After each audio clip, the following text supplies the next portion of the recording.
question, y a-t-il 3 favoris cette année pour le Ballon d'Or France Football? À cette question, 2 chroniqueurs ne sont pas d'accord. Il y en a un qui est mort de rire, mais qui a exercé son droit de réserve sur ce débat. On en parlera dans quelques minutes. Philippe. Ouais. J'ai pas vu la barre. C'est donc la faute de Philippe Sansfourche. Non. Oh, si, Presque. Vous arrêtez un petit peu de la regarder, de la troubler comme ça.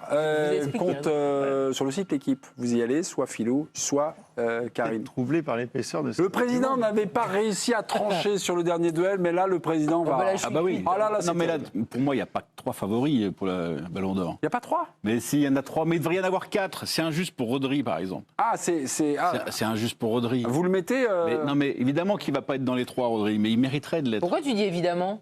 Mais il a tout gagné. Ouais. Non, pourquoi tu dis évidemment, il y sera pas? Mais parce qu'on sait très bien que le jugement se concentre sur les attaquants depuis toujours. Et que les milieux de terrain, malheureusement, Modric. il y a une déperdition de voix. Mais il faut que toutes les voix se diluent chez les attaquants. Là, j'y crois pas du tout pour Rodri. Mais je pense que Rodri aurait mérité.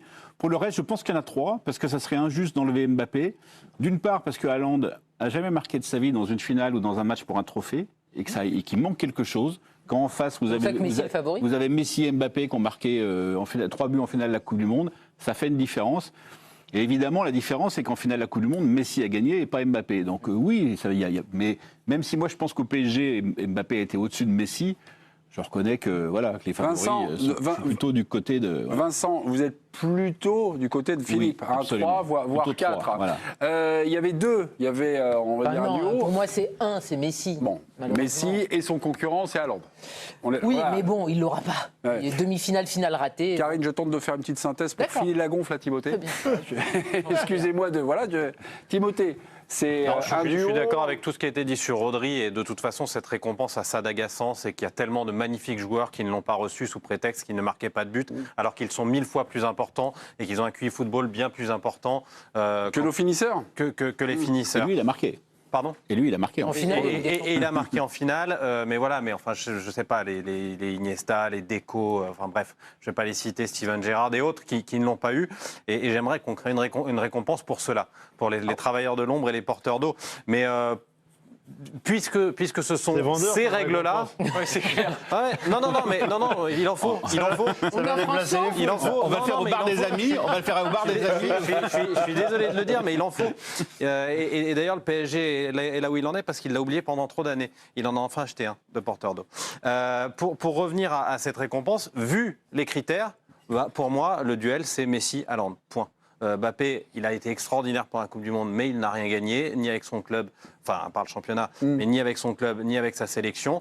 Haaland ne gagnera jamais avec sa sélection, et je pense que les votants seront un petit peu obligés, je vais faire vite, je veux que ça doigt sur la sonnette.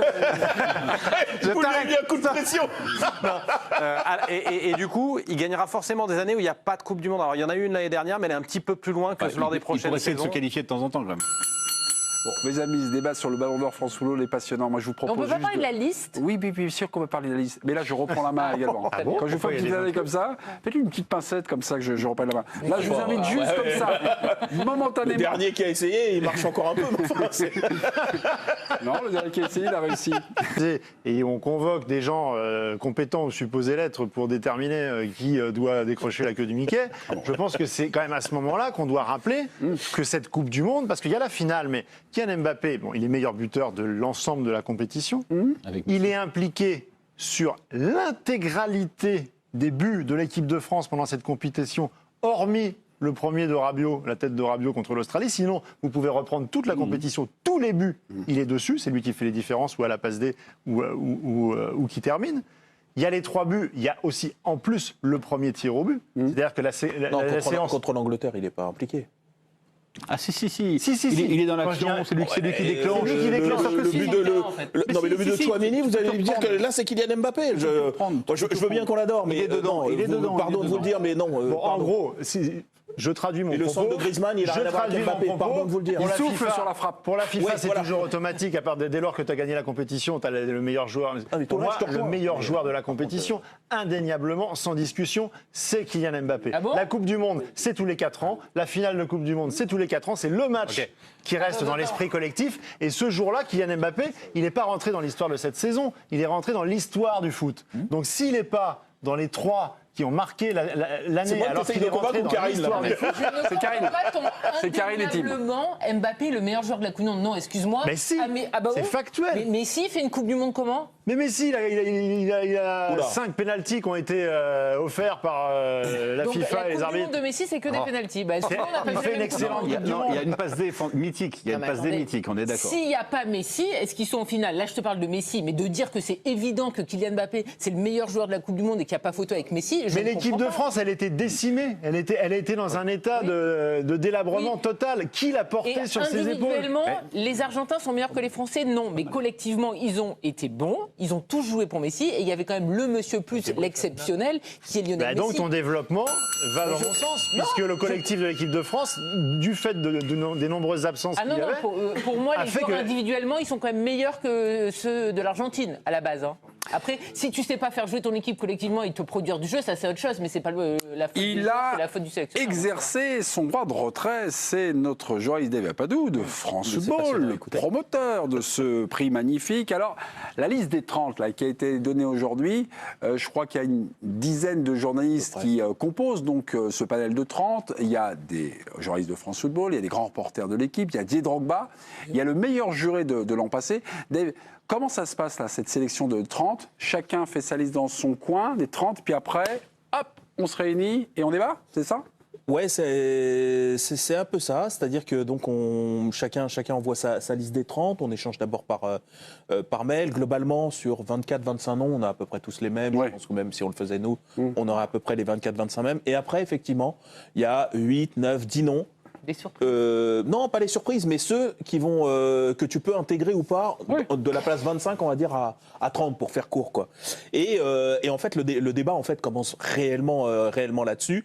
Et au final, au bout du bout, si vraiment il n'y a pas un consensus qui est fait sur ces 5 derniers noms, il y a le directeur de la rédaction Vincent Garcia qui a le final cut sur les 1 ou 2 noms qui vont vraiment poser problème. D'accord, donc c'est un débat, c'est pas un système de points où tu as un point pour le 30e et 30 pour le premier, et chacun met ses points. Il y a pas de classement. Parce que nous, on fait D'accord, il n'y a pas de classement. on donne une liste C'est une liste. indifféremment Ok.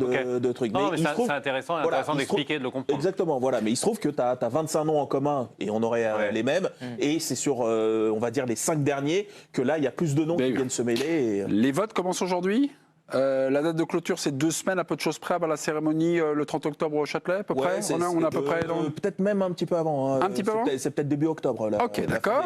30 octobre, bon, ouais, 30 octobre, ça c'est le verdict. 100 journalistes des 100 pays classés aux 100 premiers rangs du classement FIFA. Le votant pour la France Vincent Garcia, Vincent le Garcia. directeur de la rédaction. de France Football. Exactement. Ok. Et pourquoi merci. 30? Ben, pourquoi pas 30 Oui, pourquoi pas Alors, le chiffre 30 représente rien dans le foot. Si vous me dites 11, 22, je comprends, mais pourquoi 30? C'est beaucoup. Je sais, on en débattra. Pour certains, c'est trop peu parfois. Ouais, exactement. Pense à celui qui est 31e. Y a-t-il 3 favoris cette année pour le Ballon d'Or France Football? Filou, C'est carburant, ce soir. vous venez de écraser les pieds de Karine Galli, 55.